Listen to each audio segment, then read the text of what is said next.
Lecoq. Merci Madame la Présidente. Moi j'ai une multitude de sujets. Monsieur le ministre, Horst Kohler a démissionné, a cessé sa mission par rapport au Sahara occidental pour des raisons de santé.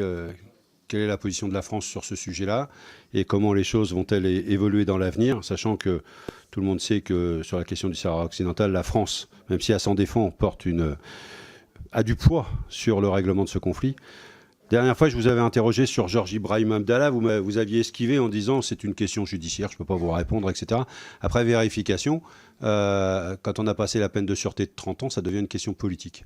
Et donc, vous devriez nous dire quelle pression vous subissez éventuellement de l'étranger pour maintenir Georges Ibrahim Abdallah en prison. Sinon, quand est-ce que vous envisagez le libérer, puisque les choses sont faisables. Ensuite...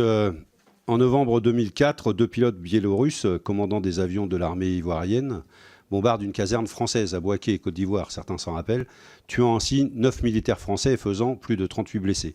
Ils ont été interceptés en tentant de franchir la frontière ivoirienne et ils ont été relâchés, Paris n'ayant pas demandé qu'ils soient entendus.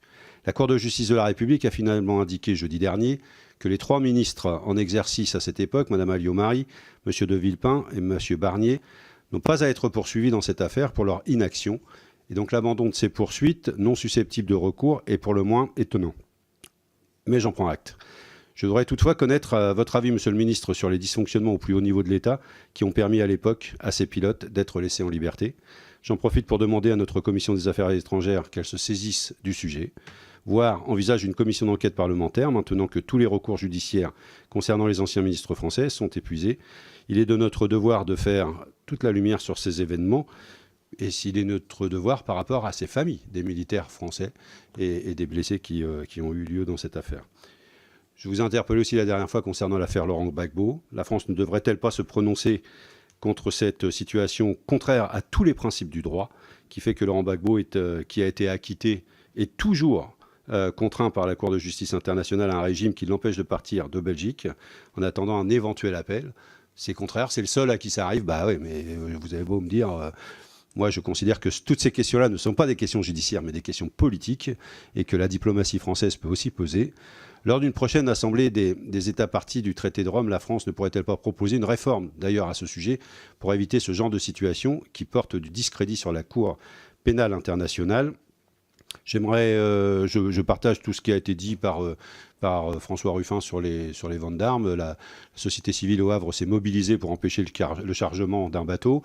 Elle s'est mobilisée aussi en Italie pour empêcher le chargement d'un bateau. J'espère qu'aujourd'hui, elle va se mobiliser à Marseille, à Fos, pour empêcher le chargement du bateau. Et puis, Monsieur le Ministre, on nous apprend qu'1 million de Palestiniens vont manquer de nourriture d'ici le mois de juin. Quelle est la position française à ce sujet? Que comptez-vous faire pour faire un corridor humanitaire afin de permettre à la population de Gaza de survivre? Merci beaucoup, Monsieur le député. Monsieur Lecoq, je ne rentrerai pas dans les affaires de justice, mais vous le savez, je ne rentre jamais dans les affaires de justice, ce n'est pas ma compétence. Vous pouvez dire, pas moi. Bon, donc je vous laisse le dire, et moi je ne réponds pas sur des questions qui sont liées à la justice. Ceci étant, vous avez posé deux questions qui ne concernent pas la justice. La première, c'est la question du remplacement de M. Kohler. Vous avez raison, mais il va être remplacé. J'espère que le successeur fera du travail aussi positif que celui qui l'a initié, parce qu'il avait permis faire en sorte que du lien, de la conversation, ne serait-ce que de la conversation existe, que les gens se rencontrent, c'était un point important.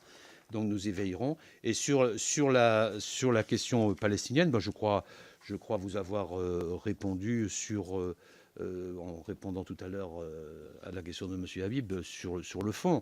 Nous gardons des relations avec l'autorité palestinienne. Nous sommes soucieux du fait que l'autorité palestinienne puisse continuer son action, et nous avons pris, en particulier sur l'UNRWA, mais je sais que M. Habib n'est pas d'accord avec ce point, des positions permettant à l'UNRWA de continuer à fonctionner. Nous avons payé le complément de ce que les États-Unis ont retiré pour permettre à ces écoles et ces dispositifs de formation de continuer. Voilà, j'étais un peu court, mais